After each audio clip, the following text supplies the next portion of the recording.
Good morning, my loves. Happy Wednesday. It's about 5:30 this morning here at the lake. People have their holiday lights up, which is kind of pretty, I guess. We are talking closure, and this is important because we all deserve closure. When we lose someone, when we lose a job, when a relationship ends, you deserve to feel validated. You deserve to know why it ended, what happened.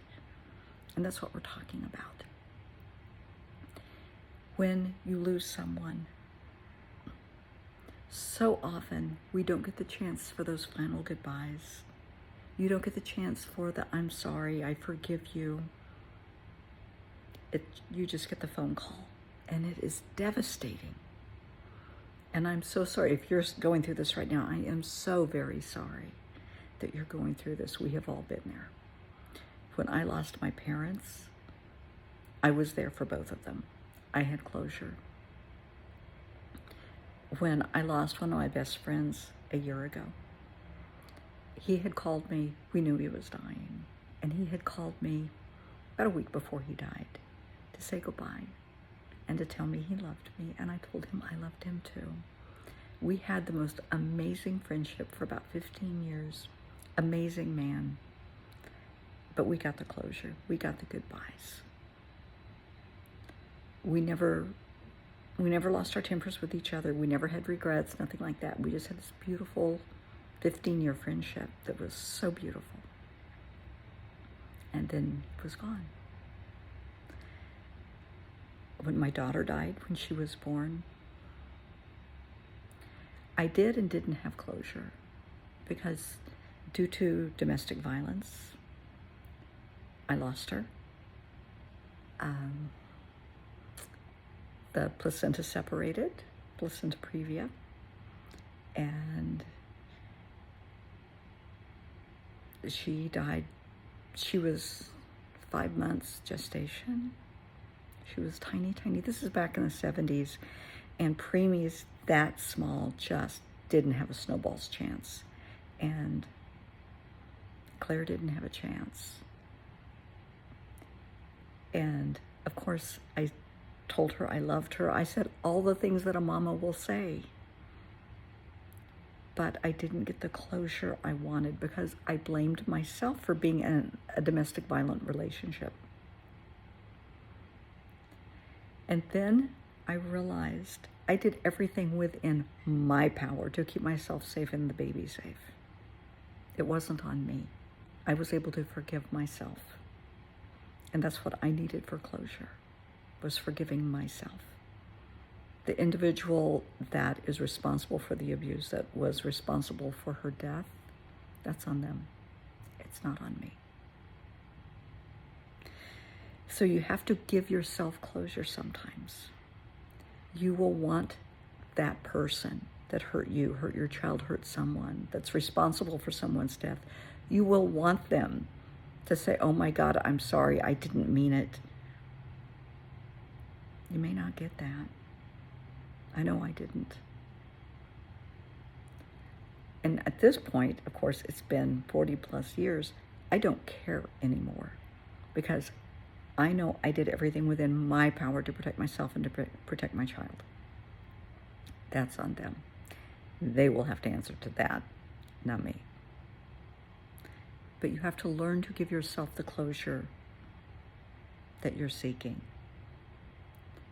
So if you get a call that a loved one passed, and it is devastating to get that call. I lost someone, I guess it was in 2019, somebody I was involved with had a heart attack at work and died. That was it. I talked to them earlier, they were fine. I got a call from their best friend, they're dead. That's it. And there was no closure. All we knew was heart attack. He died. That was it. Absolutely devastating. But I knew within myself, I knew how I felt, I knew how he felt. We were good. And that was the closure I had. For people that lose someone and you've had an argument, there was so much left unsaid. And now you're beating yourself up. You didn't get to say, I love you, and you should have. You didn't get to say, I'm sorry. You didn't get to say, of course I forgive you, or please forgive me. And now you're beating yourself up. I want you to listen. Now, what I'm telling you is, I swear to God it's true. I am a psychic medium. I have been my entire life. I'm 65 years old. We discovered my abilities when I was about 3. It's who I am. It's just who I am. I don't flaunt it. My friends and family know. I do readings for people, that I know that are close to me. I don't flaunt this. But I want you to know, every time you think of your loved one, they know. When you smell their fragrance, just suddenly you smell it. You smell the cigar smoke, the cigarette smoke, the coffee. That song comes on the radio. You see the butterfly. You see something that reminded you of a tattoo that they had. That's them letting you know, hey, I'm here. I promise they attend every birth, every wedding, every holiday. They're with you. When the kids graduate high school and college, they're there. The plays, the school plays, the football games, they're there. They wouldn't miss it for the world. The physical body shuts down. It wears out. And that is what we dispose of. The soul is energy, and energy lives forever. Your loved one's soul will live forever. And yes, they come visit. It's like they get a day pass from heaven, and they will come visit, and that's lovely. So you can talk to them because they hear you.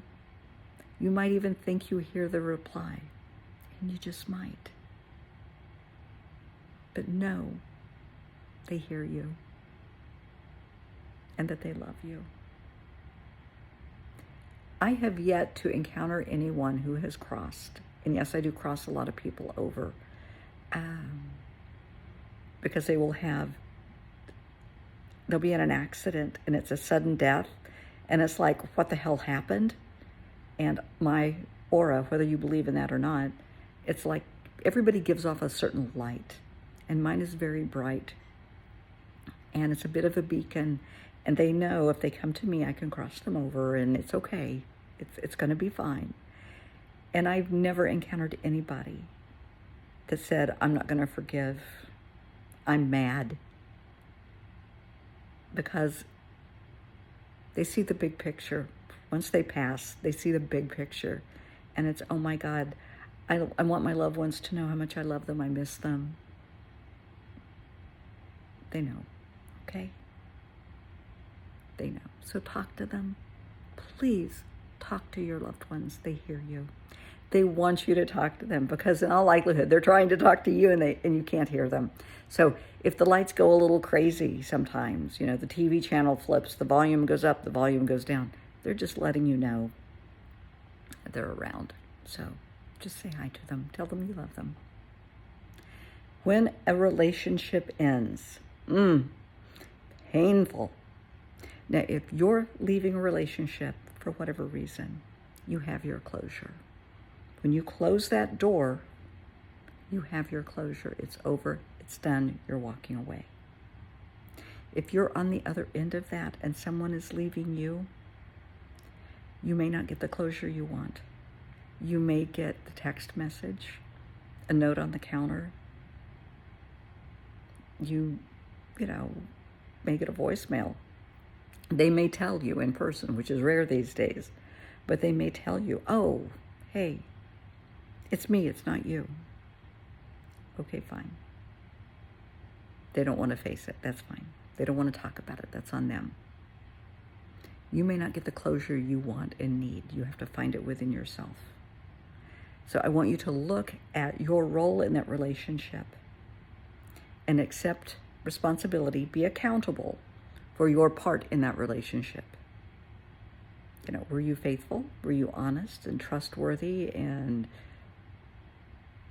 a good partner? That's on you. Their behavior is on them. You may not get the closure you want. So when you take stock of your role in that relationship, that is your closure. That's it. When my ex-husband left me, I don't speak of my ex-husband often for many reasons. He was an attorney. He was 58. He had an 18-year-old girlfriend. Oh, yes. I actually worried about her. I prayed for her. She didn't know what she was getting involved with. And he got in a cab with his bags, looked at me and said, "Hey, babe, it's been fun," and left. That was my closure. I sat up all night, not grieving, not worrying that, oh my God, what happened? I sat up that night. I'm getting ready to sneeze. Hang on. Oh my goodness.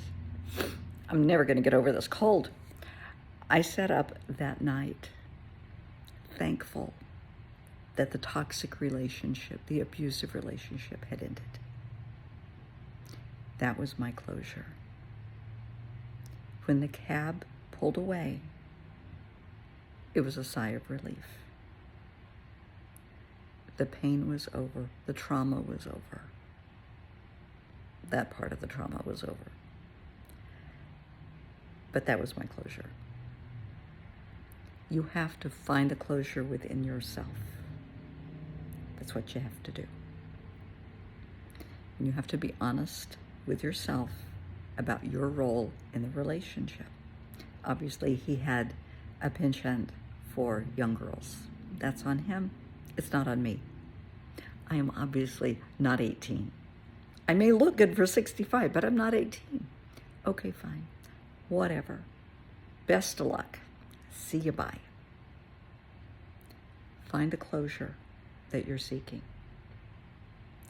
When you lose a job, it might be a career change. You may or may not, every office is different, especially now after COVID, so many remote workers. You may get a text message or an email.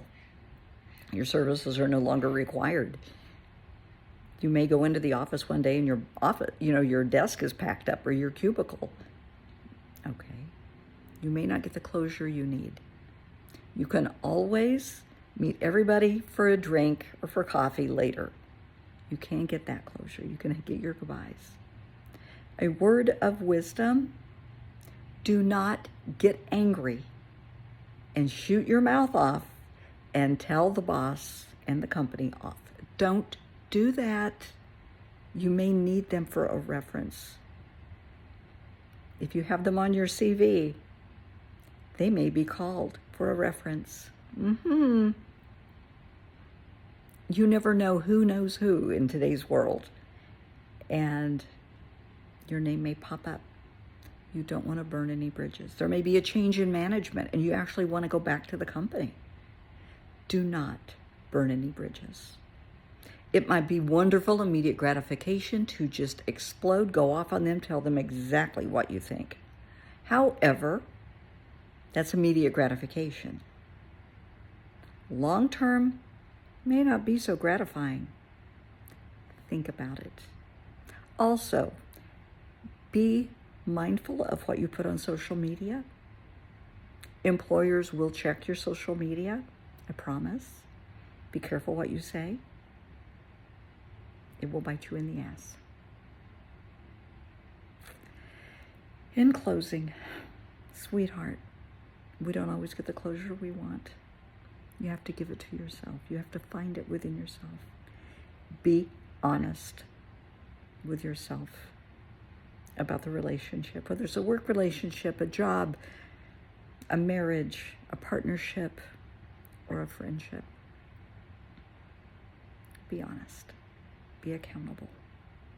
For those that have lost someone due to suicide, you may never get the closure you're seeking because a suicide note doesn't cover it. And you're going through the shoulda, woulda, couldas. I should have said something. I could have done something. Sweetheart, this was their life journey, not yours. The only power that can end a life is God.